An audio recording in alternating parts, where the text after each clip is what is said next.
எல்லோருக்கும் வணக்கம். இன்றைக்கு நம்ம இந்த பதிவில் என்ன பார்க்க போகிறோம் அப்படின்னு பார்த்தீங்கன்னா, கோடை காலத்துக்கு ஏற்ற மிக முக்கியமான ஒரு பொருள் பாதாம் பிசின். இது நிறைய சூப்பர் மார்க்கெட்டில் இல்லைனா நாட்டு மருந்து கடைகளில் கிடைக்கும். இதை வாங்கிட்டு பெண் குழந்தைகளுக்கு ஏற்ற ஒரு உணவு. பெண் குழந்தைகளை பெற்ற பெற்றோர்கள் இதை அவசியம் செய்து பாருங்கள்.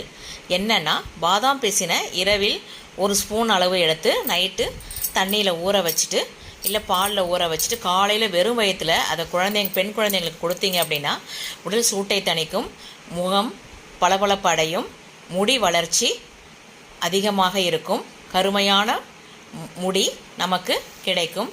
இது செரிமான கோளாறுகளை கட்டுப்படுத்தக்கூடியது, கோடை காலத்தில் உடல் சூட்டை தணிக்கக்கூடியது. அவசியம் இதை பெண் குழந்தைகளுக்கு கொடுத்து பயனடையுங்கள். இந்த பதிவு உங்களுக்கு பயனுள்ளதாக இருந்திருக்கும்னு நினைக்கிறேன். நன்றி, வணக்கம், வாழ்க வளமுடன்.